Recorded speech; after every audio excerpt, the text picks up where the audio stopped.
Saya Muhammad Istina Sudraha. Saya Feni Reisha. Saya Hasan Effendi. Saya Triengga. Saya Devi Nurita. Saya Maruli Pala. Saya Siti Aisyah. Saya Desman.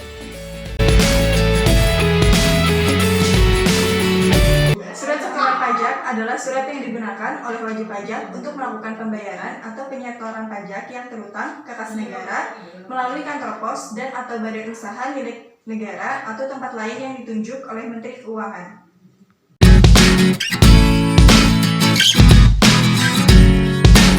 Surat setoran pajak standar. Nah, surat setoran pajak standar itu adalah surat yang digunakan untuk melakukan pembayaran atau penyetor pajak yang terutang ke kantor penerimaan pembayaran dan digunakan sebagai bukti pembayaran. Surat setoran pajak khusus. Surat setoran pajak khusus adalah bukti pembayaran atau penyetoran pajak terutang ke kantor penerimaan pajak yang dicetak oleh kantor penerimaan pembayaran dengan menggunakan mesin transaksi dan atau alat lainnya dalam keputusan Dirjen Pajak dan mempunyai fungsi yang sama dengan surat setoran pajak standar dalam administrasi perpajakan.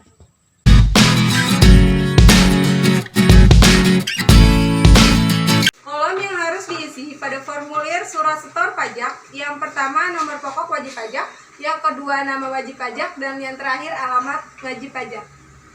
Dan kode jenis setoran pajak oleh pribadi. Berikutnya hal-hal yang harus diperhatikan dalam mengisi kode akun pajak dan kode jenis setoran pajak orang pribadi. Yang pertama, kode akun pajak ditulis dengan menggunakan angka kode akun pajak untuk setiap jenis pajak yang akan dibayarkan atau disetorkan. Yang kedua, untuk kode jenis setoran ini ditulis dengan angka dalam kode jenis setoran untuk setiap jenis pajak yang akan dibayarkan. Selanjutnya mengisi kolom uraian pembayaran. Kolom uraian pembayaran diisi berdasarkan uraian yang terdapat dalam kolom jenis setoran. Setelah itu mengisi masa pajak. Masa pajak diisi dengan memberikan tanda saling untuk kolom bulan masa pajak yang akan dibayarkan pajaknya.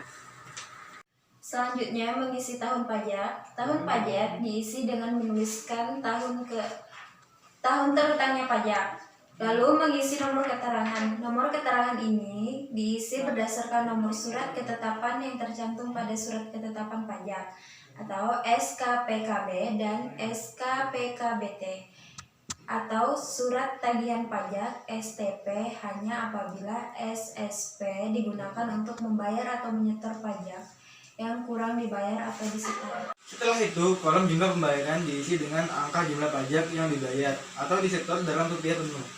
Apabila pembayaran pajak dilakukan dengan menggunakan mata uang asing seperti dolar Amerika, harus diisi secara lengkap sampai dengan sen. Pada bagian diterima oleh kantor penerima pembayaran, diisi tanggal penerima pembayaran atau setoran oleh kantor penerima pembayaran, tanda tangan, dan nama jelas petugas penerima pembayaran, serta cap atau stempel kantor penerima pembayaran. Selanjutnya, pada bagian wajib pajak atau penyetor diisi dengan tempat tanggal pembayaran, tanda tangan, dan nama jelas wajib pajaknya dengan disertai stempel usahanya. Pada ruang validasi kantor penerima pembayaran ini diisi dengan nomor transaksi bank yang dilakukan oleh kantor penerima pembayaran yang sudah mengadakan perjanjian dengan Dirjen Pajak.